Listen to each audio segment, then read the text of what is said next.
21 de abril de 1999, por desejo do governador Mário Covas, responsável pela construção da Sala São Paulo, o primeiro concerto é realizado especialmente para um certo público: os operários que trabalharam e construíram a Sala São Paulo e seus familiares. A inauguração oficial ocorreu alguns meses depois, em 9 de julho de 1999. Para o concerto de abertura, regido por John Nashling, figura indispensável na reconstrução da sala e evolução da orquestra, foi escolhida uma obra de Gustav Mahler, não por acaso, a Sinfonia número 2 em Dó maior, também conhecida como A Ressurreição. Hoje, a Sala São Paulo, sede da USESP, abriga uma orquestra com 116 músicos, 50 coralistas e 40 academistas, além de uma editora de partituras de música brasileira. Atende 120 mil crianças nos projetos educacionais, além de capacitar 900 professores durante o ano. Hoje, é reconhecida como a maior sala de concertos da América Latina. Possui vários espaços destinados a eventos e convivência pública. A Estação Júlio Prestes renasce magnífica no centro de São Paulo. Em suas paredes, guarda as marcas da história da cidade e em seu coração há agora uma fervilhante produção cultural. Com seus encantos e beleza do início do século XX, ela nos convida a entrar e desfrutar. A música sempre ao alcance de todos.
Olá, é um prazer nós estarmos hoje fazendo esse programa Sala de Imprensa.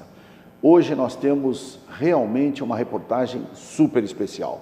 Nós estamos num dos mais nobres locais da música, e a música com o sentido amplo, não é só a música clássica nem a música erudita, mas a música que engrandece, que encanta o coração. E nós estamos aqui ao lado de um dos grandes propulsores desse projeto, porque ele já está há muitos anos nessa casa. E vocês vão conhecer detalhadamente o valor e a grandeza do que eu estou falando. Eu estou aqui ao lado do nosso querido Dr. Marcelo Lopes. Dr. Marcelo, prazer. Prazer recebê-los aqui. Muito obrigado pelo convite e nós estarmos juntos aqui. É uma satisfação. E da mesma satisfação. forma, nós estamos aqui ao lado do nosso vice-presidente diretor, Dr. Cláudio Auríquio Cury, que é também nosso vice-presidente diretor-geral da Associação Paulista de Imprensa. E o nosso programa hoje vai estar todo ele voltado para o conhecimento de você. Quem já conhece vai se deliciar com melhores e grandes imagens. Quem não conhece vai saber o que é a OSESP, que é muito conhecida no mundo inteiro como Sala São Paulo. Nós temos uma oportunidade de ter o Dr. Marcelo Lopes ao nosso lado, que ele é o diretor desta casa. É o homem que coordena todas as ações aqui e faz com que tudo isto funcione. Meu querido amigo, Dr. Marcelo, que é um colega, ele é advogado, ele é economista, músico há mais de 20 anos, trompetista, que já trabalha, desde os 19 anos está aqui, não é? Envolvido com a orquestra. Daí o motivo, inclusive, de o grande maestro, não é? Regente, John Nashley, ter aproveitado alguém que saiu de dentro da própria estrutura da orquestra para vir a ser o diretor deste monumento que é a Sala São Paulo. E eu gostaria que nós agora, antes de iniciarmos o programa, estávamos conversando aqui, você nos deu informações assim riquíssimas. E principalmente sobre a qualidade desta sala, que não perde para nenhuma das salas de apresentação do mundo, nem a de Nova York, nem a de Paris, nem a de Londres, nem a de Viena também, que tem lá um teatro fantástico. E eu gostaria que você me falasse inicialmente sobre isso, Dr. Marcelo.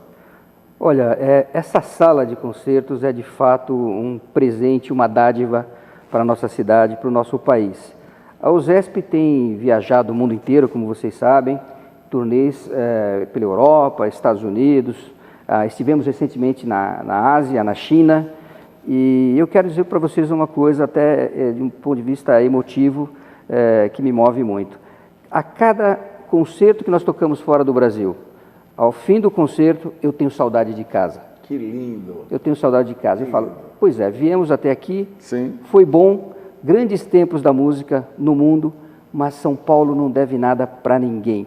Nós não podemos minimizar a grandeza, a qualidade, a excelência, a importância dessa sala de concertos no cenário mundial da música clássica. E não sou eu que digo isso. Recentemente, há alguns anos, poucos anos, o The Guardian, o jornal inglês, fez uma pesquisa, porque você sabe, está havendo uma grande discussão agora em Londres, se eles vão ou não fazer uma nova casa de concertos. Sim. Porque, por incrível que pareça, Londres não tem uma sala com essa qualidade e com a qualidade que eles merecem ter, porque Londres tem uma grande temporada de música clássica, mas a Orquestra Sinfônica de Londres é uma das mais são várias orquestras, mas eles têm o Royal Albert Hall, que é uma grande sala de espetáculos, mas não é uma sala de concertos. Sim. Tem o Royal Festival Hall, que fica ali no South Bank Center, que também não é uma grande sala. Estivemos nas duas casas, tocamos nas duas, sabemos do que se trata. Olha que é importante, que não se compara com a Sala São Paulo. Não se compara. Não se compara, mas aí o The Guardian fez uma matéria dizendo o seguinte: enquanto Londres discute se vai ou não ter uma boa casa de espetáculo, São Paulo, vejam alguns lugares do mundo onde você vai ter grande acústica com uma ótima arquitetura, e visitaram algumas salas do mundo sem contar para ninguém. Nós não sabíamos que eles tinham vindo aqui. Então eles vieram, assistiram os concertos, analisaram e listaram tecnicamente, sem ter nenhum envolvimento emocional. Eu soube pelo próprio jornal, depois, quando saiu. E aí disseram, elencaram 10 salas no mundo em que a arquitetura, excelência acústica são os diferenciais. E a Sala São Paulo estava entre as 10 do mundo, junto com Viena, junto com o Suntory Hall, junto com a Berlin Philharmonic. Não tem uma sala em Nova York com essas qualidades, portanto, nenhuma de Nova York foi listada. Portanto, eu acho que o fato de estarmos aqui hoje, dentro dessa sala, com essa orquestra e esse binômio, orquestra sinfônica, dentro da sua própria casa, formando o som todos os dias, ensaiando. Vocês passaram por aqui agora, ouviram a orquestra ensaiando. A orquestra forma o seu som na acústica em que ela se desenvolve o ano inteiro. Isso tem sido uma força, nesses últimos 20 anos, incomensurável para projetar o ZESP, para projetar São Paulo para o mundo, e, portanto, o São Paulo se tornou um destino da música clássica, um endereço que todo agente mundial, que toda orquestra quer estar aqui. Veja que interessante, né? Esse aspecto que o Dr. Marcelo Lopes abordou sobre a questão da qualidade e da importância das grandes salas de apresentação de orquestras do mundo inteiro. E nós, na abertura, falamos de Nova York em razão daquele grande templo, não é, que é o Carnegie Hall, não é? Onde grandes músicas, grandes artistas, grandes orquestras se apresentaram, mas não tem a qualidade da Sala São Paulo. Não tem a qualidade. O Carnegie Hall, como você bem disse, é um templo da música mundial, não só da música clássica, os famosos shows, mas há questões acústicas para os dias de hoje que são relevantes e têm que ser discutidas. E Nova York hoje discute a reforma, por exemplo, do antigo Avery Fisher Hall, que fica no Lincoln Center, agora é David Geffen Hall, mudou o nome. Lá é assim, dá o dinheiro, ganha o nome. Ganha o nome. E eles estão discutindo uma grande reforma daquele espaço para que de fato se torne uma sala moderna.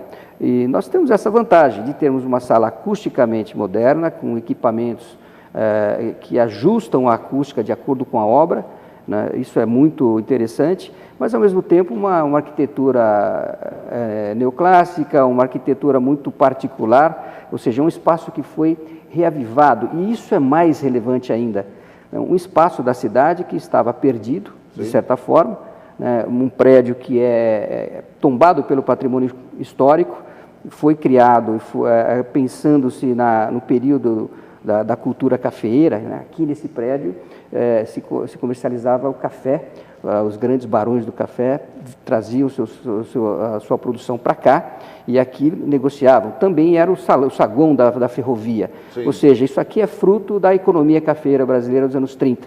Né? Isso foi retomado no final do século. Que aqui a antiga Estação da Luz, não é? Mas uma coisa que eu gostaria... Estação Júlio Prestes. O que era isso aqui, as fotos antes, era uma estação abandonada. É isso. Em frangalhos aqui, vou falar um nome pesado, mas era, e virou isso. Monumento. Mundial, patrimônio mundial. Isso é um exemplo para o mundo, isso é um exemplo para o mundo e é sempre mencionado. A recuperação de um espaço histórico para uma outra finalidade que lhe dá uma vida, que lhe recupera a função dentro da sociedade e a vida comunitária. Isso foi uma revolução e diga-se... E com justiça, diga-se, feita pelo governador Mário Covas. Podemos esquecer Marcos Mendonça. Perfeito. Marcos Mendonça, eu sei porque eu acompanhei com o Marcos, e ele sempre foi um homem voltado para a arte, para a cultura. É dele a iniciativa, quando o vereador do projeto de lei, Marcos Mendonça, que acabou virando lei, para incentivo cultural, através do ISS, não é?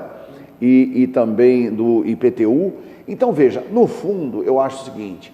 Fantástico a iniciativa, todas as boas iniciativas e que deixaram esse legado maravilhoso. Eu, particularmente, Dr. Marcelo Lopes, eu gostaria de enaltecer o seguinte: qual é a programação agora para o próximo período? Vamos lá, tem uma programação muito vasta, nós estamos agora no período de renovação das nossas assinaturas. Sim. Temos um público que é cativo, que vem toda semana, são os nossos assinantes, são muito importantes. Esse é o... Como é que faz para ser assinante da USESP? É simples, pode ir ali ao site da USESP, www.osesp.arte.br, você tem um link para as assinaturas e ali você vai escolher um grupo de concertos que te interessa. Para facilitar a vida, porque nem todo mundo conhece tão bem a música clássica, então nós já temos alguns pacotes pré-formatados, que tem nomes de árvores brasileiras, carnaúba, e por aí vai, paineira e tudo mais. Então, nós vamos, ali você escolhe um pacote, tem basicamente um concerto por mês, então 8 concertos no ano, de 8 a 9 concertos, e você vem uma vez por mês, a sua cadeira está lá te esperando, uma cadeira cativa. Isso é um pacote, tem descontos para isso, né, descontos bastante relevantes, importantes, e que valem a pena. Se você pode comprar 1, 2, 3 ou 4, se você quiser vir a todos os concertos, serão 32 semanas o ano que vem de concertos, você compra os 4 pacotes. Se você quiser vir a um concerto por mês, você compra um pacote. Os valores são bem razoáveis, a novidade para esse ano nós abaixamos o valor, muito bom, nominalmente, parabéns, não é? Para atrair ainda mais público, a gente sabe das dificuldades atuais do país. E vocês também têm muita apresentação que eu vejo que é gratuita. Muita oportunidade gratuita. Aqui na Sala São Paulo nós temos concertos matinais aos domingos, gratuitos para a população. Na verdade, quando nós fazemos o cômputo de quem paga e do público gratuito, quase 60% do público não paga.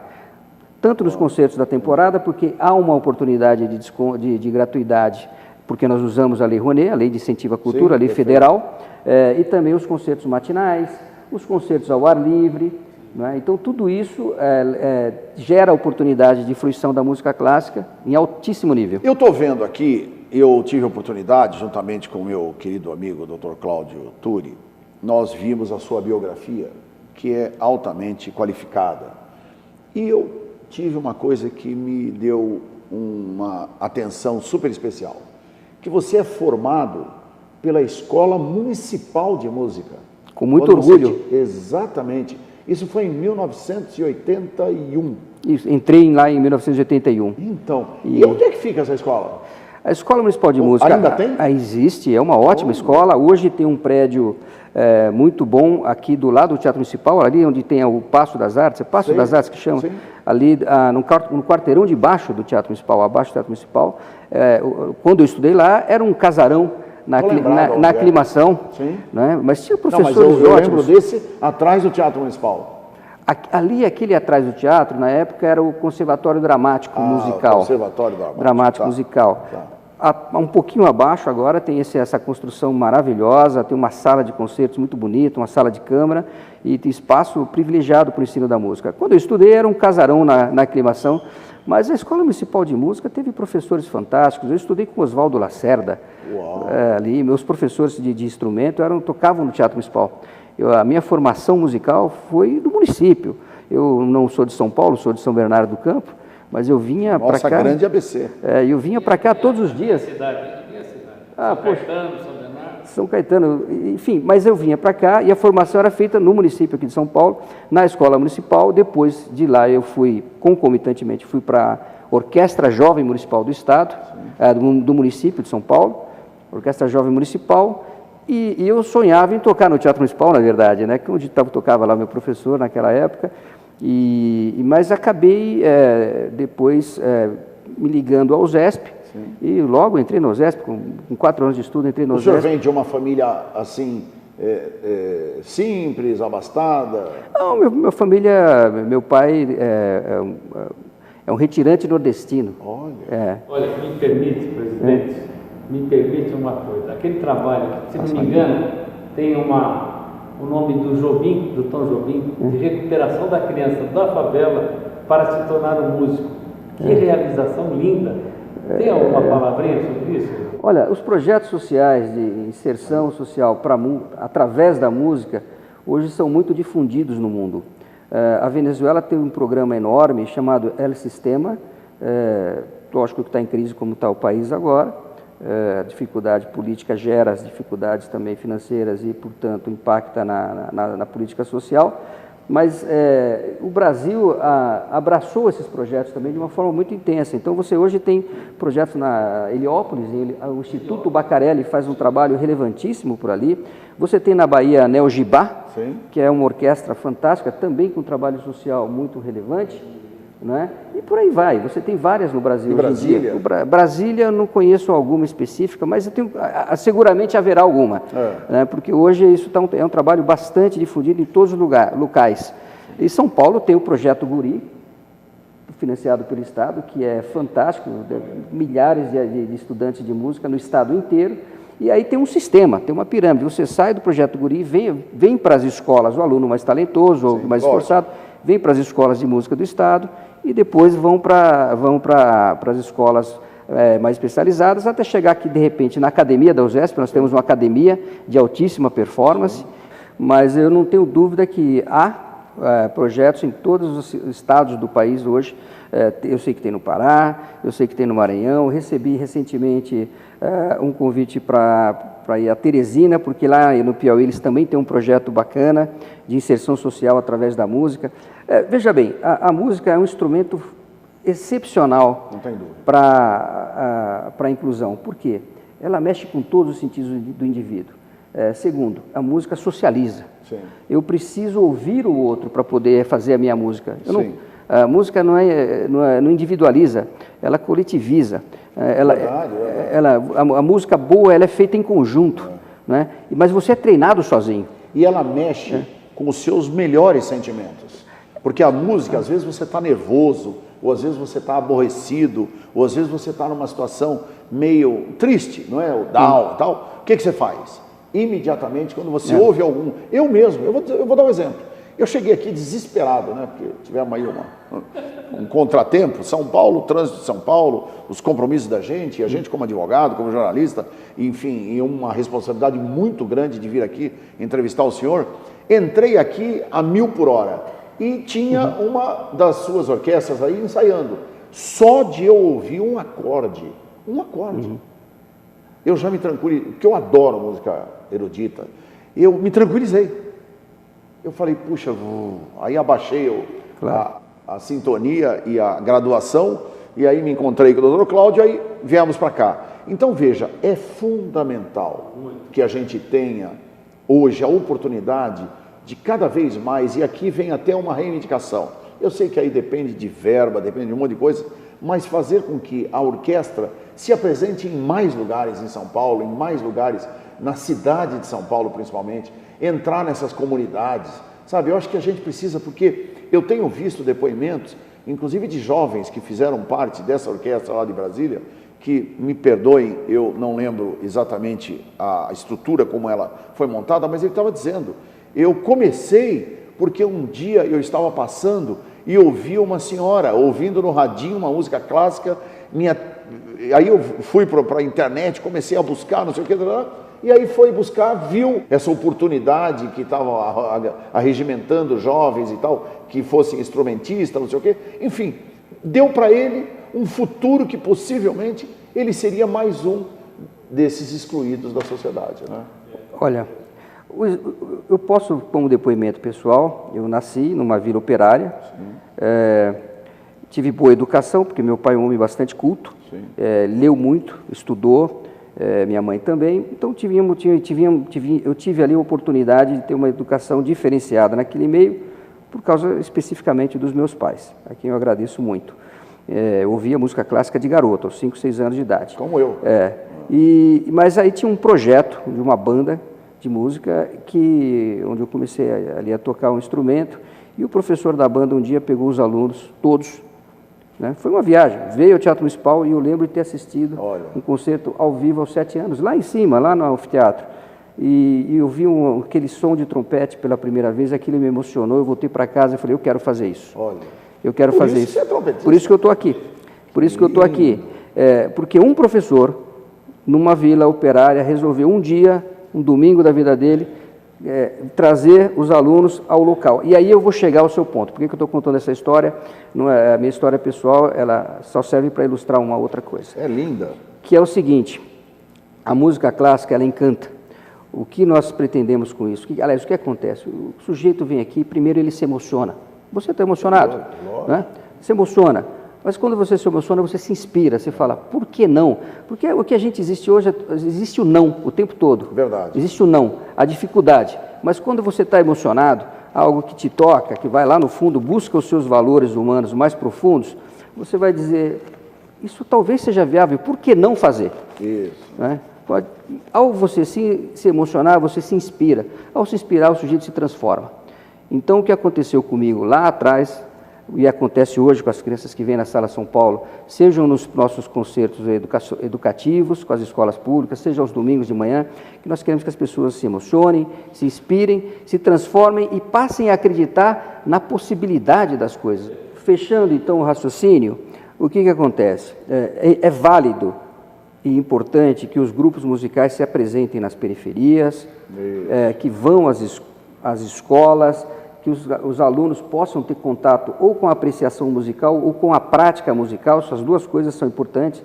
Nem sempre há a oportunidade de praticar a música, mas há a oportunidade de apreciar a música com alguma informação, e isso nós fazemos aqui com os professores da rede pública. Treinamos mil professores por ano aqui na Sala São Paulo. Esse curso é reconhecido 1000 professores pela Secretaria de Educação. Porém, a Orquestra Sinfônica, como o OSESP, é um órgão de excelência, de ponta. Lógico. O músico da Orquestra Sinfônica do Estado, ele é uma qualificação. Ele toca aqui, mas ele podia estar tocando em Berlim, Nova York, onde ele quiser. Então, essa excelência, ela se materializa, e aí o efeito, como dizia o mestre Eleazar, metafísico disso, metafísico. Ele falava, tinha uma frase muito boa que ele dizia o seguinte: a nossa arte é o momento metafísico da recreação. E é muito bonito. Por que momento? Porque só acontece. Foi meu grande professor, na verdade, a minha grande inspiração. Foi de todos, né? João Carlos Martins. Sim, eu trabalhei com ele diretamente muito tempo. E ele dizia: é a arte, o momento metafísico da recreação. Por que momento? Porque isso acontece naquele exato instante que estamos juntos ouvindo música. Por que metafísico? Porque a música, ela não se materializa, ela é uma arte que ela para de pé sozinha. O balé precisa da música, sim. A ópera precisa da música, da manifestação sonora, né? A pintura precisa do suporte físico. Sim. A música, ela é o ar que vibra. É o ar que vibra. Ela passou, ela além da matéria. E por que da recreação? Porque o grande artista aqui é o compositor, é Beethoven, é Brahms. Nós estamos à disposição, a serviço dessa obra, não é? Então ela perpassa o tempo.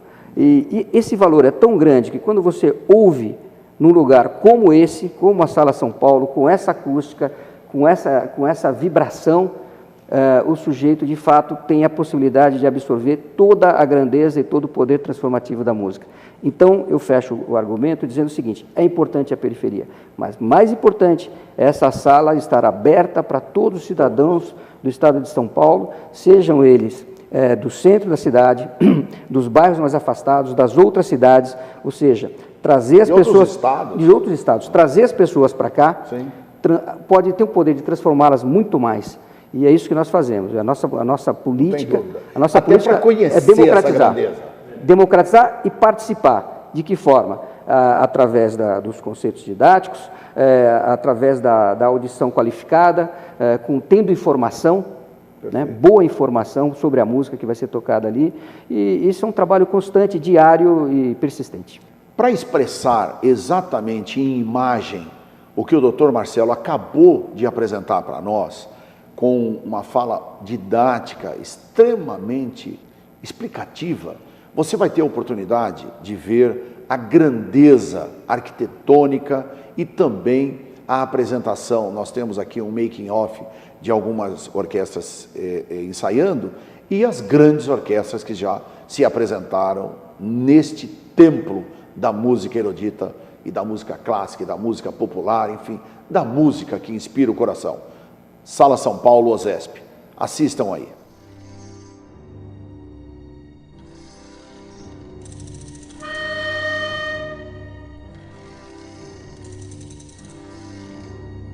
São Paulo, início do século XX.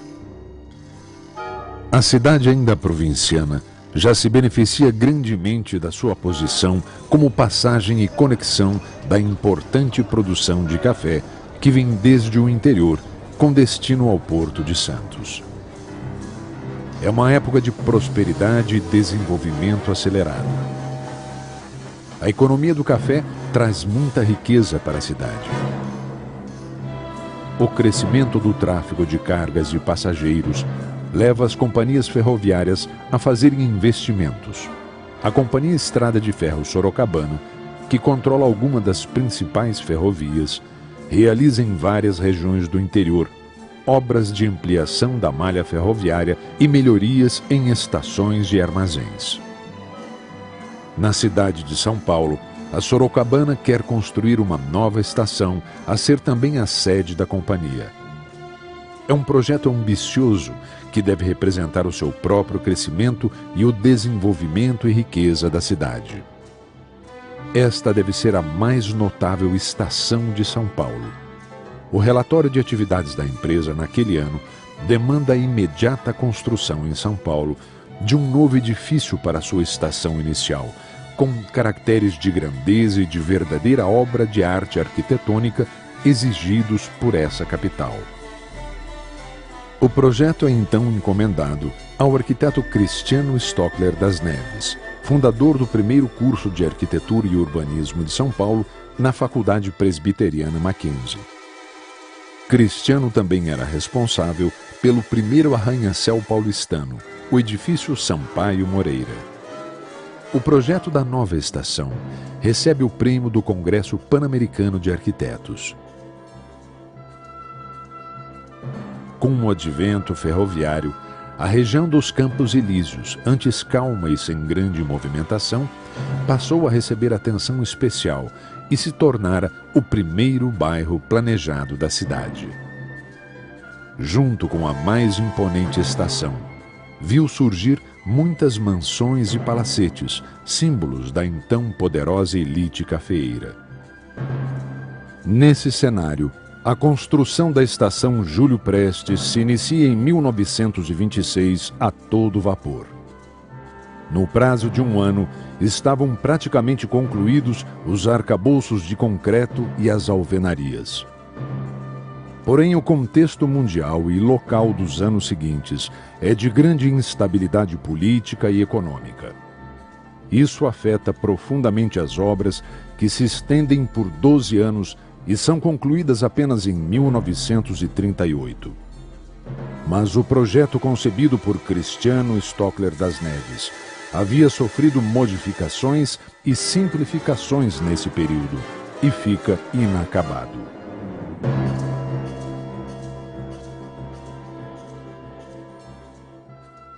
A reforma e restauração da estação Júlio Prestes e a construção da Sala São Paulo mobilizaram mais de 1.000 operários, técnicos, restauradores e engenheiros. Após apenas 21 meses de trabalho, a obra fica pronta em tempo recorde. Trabalhar com patrimônio histórico significa resgatar a memória e identidade de nós enquanto cidadãos, enquanto povo.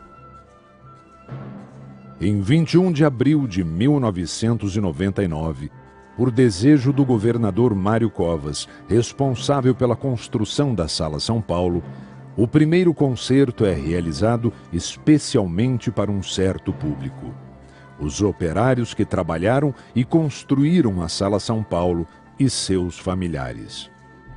A inauguração oficial ocorreu alguns meses depois, em 9 de julho de 1999. Para o concerto de abertura, regido por John Nashling, figura indispensável na reconstrução da sala e evolução da orquestra, foi escolhida uma obra de Gustav Mahler, não por acaso, a Sinfonia número 2 em Dó maior, também conhecida como A Ressurreição.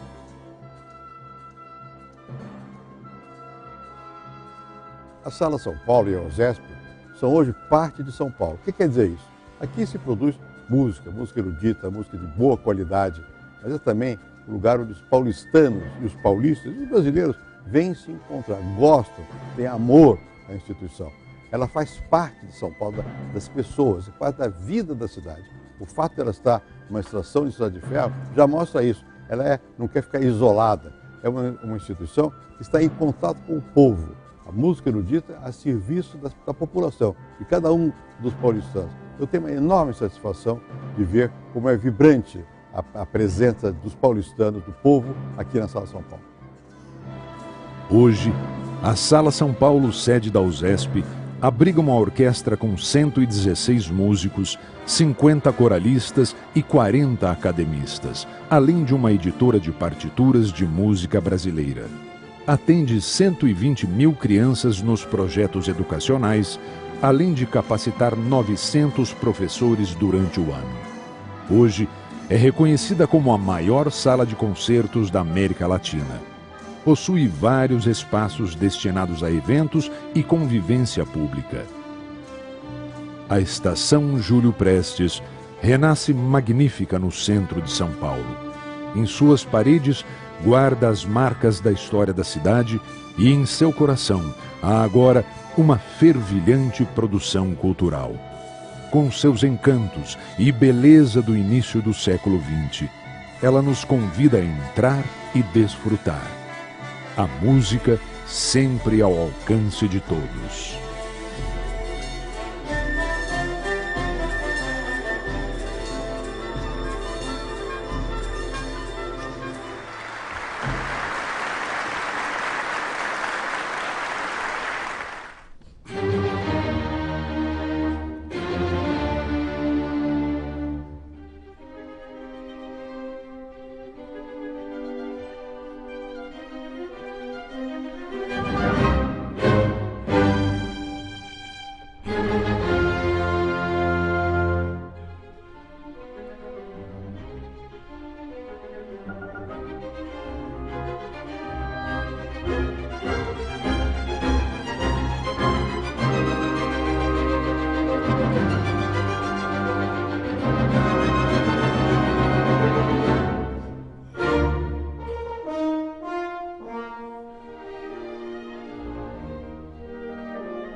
veja só, tudo que foi dito aqui, você teve a oportunidade de assistir.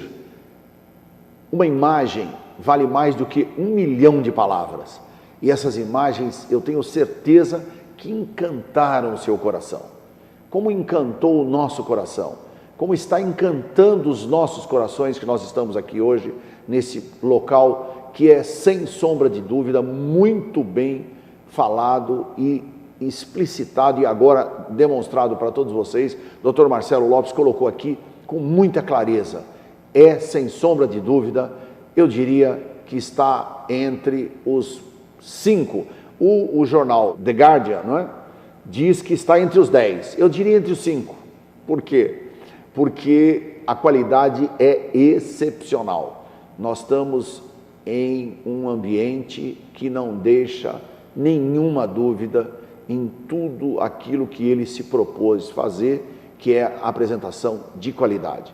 Doutor Marcelo, quero agradecer, em nome da Associação Paulista de Imprensa, a grandeza, a riqueza de tudo que aconteceu aqui conosco, a atenção do senhor.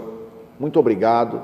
Eu sei que o senhor está com uma pauta, uma agenda extremamente atribulada, mas mesmo assim veio aqui, deu essa entrevista maravilhosa, colocou o seu coração, porque trouxe aqui, inclusive, informações da sua querida família, dos seus pais.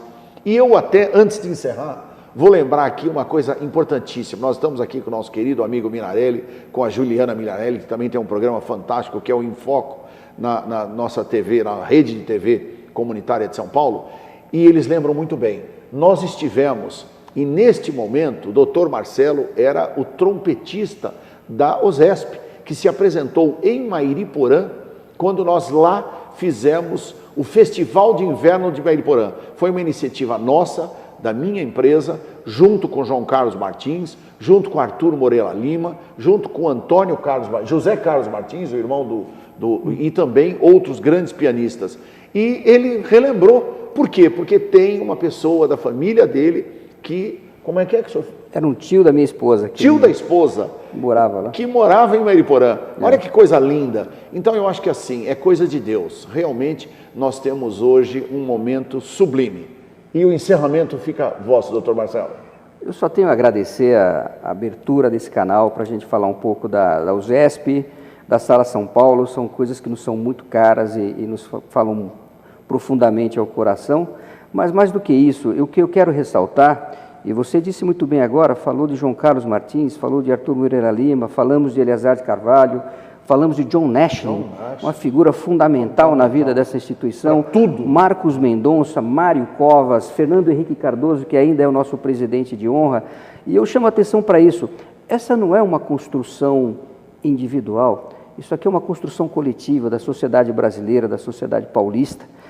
Esse prédio, essa orquestra, esses grupos educacionais, esse projeto inteiro, também o Festival de Inverno de Campos Jordão, são construções de um povo paulista, que é pujante, que gosta da cultura, que ama a arte e que valoriza a sua cidade, o seu estado.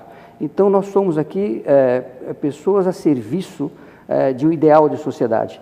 O que eu mais gosto de trabalhar nesse lugar e de apresentar os concertos da orquestra é ver as pessoas saírem com orgulho, pensando, se isso é possível, o resto também será. Não tem dúvida. Basta nós trabalharmos, basta encararmos esse país com seriedade, né, com a mesma seriedade que nós fazemos a nossa orquestra, e o Brasil vai entrar em harmonia. É isso que nós esperamos, ser um exemplo e uma inspiração para o nosso país. Não tenha dúvida. E eu vou, inclusive, o senhor me falou uma coisa que tocou muito profundamente, e eu acho que vai servir como um grande exemplo quando da utilização, não é, das mãos, da fala, da boca, em razão até de uma apresentação referente a uma questão de como o homem reagia no passado, na época, não é, erudita, e hoje com o avanço e a tecnologia. Eu estava fazendo aqui uma menção a um filósofo, historiador da ciência que eu gosto muito, Michel Serres, e ele numa palestra, enfim, num programa, no Roda Viva, na verdade, nos anos 90, e alguém perguntou para ele se... Era apresentado pelo Marcum. Pelo Paulo Marcum. Paulo Marcum. Nosso grande amigo Paulo Marcum. E numa das perguntas, vocês encontram esse vídeo na internet, E uma das perguntas era se ele, sendo historiador da ciência, o que eles achavam das novas tecnologias, né? Isso estava no contexto de que um dos alunos dele tinha sido o criador do modem, que ligava computadores, e aí ele criou essa teoria dos anjos. Mas ele falava que quando algo perde uma função, ganha outra. Então, o ser humano, ao ficar de pé, as mãos perderam a função, porque a mão apoiava e a boca pegava. Mas aí as mãos passaram a pegar, mas aí a boca perdeu a função. Mas aí a boca... Vai fazer o quê? Falar. Começou E nós criamos uma geração, ou umas gerações, né, o ser humano passou a se comunicar melhor. Mas as mãos também ficaram tanto livres, e com elas nós conseguimos tocar piano, tocar violino, pintar quadros, tocar piano, tá certo? Então, quando algo perde uma função, né, ela ganha outras possibilidades. E cabe a nós todos fazer isso o tempo todo. Algo perde a função, mas ela tem como ser reaproveitada e se reinventada. E esse prédio é um exemplo disso.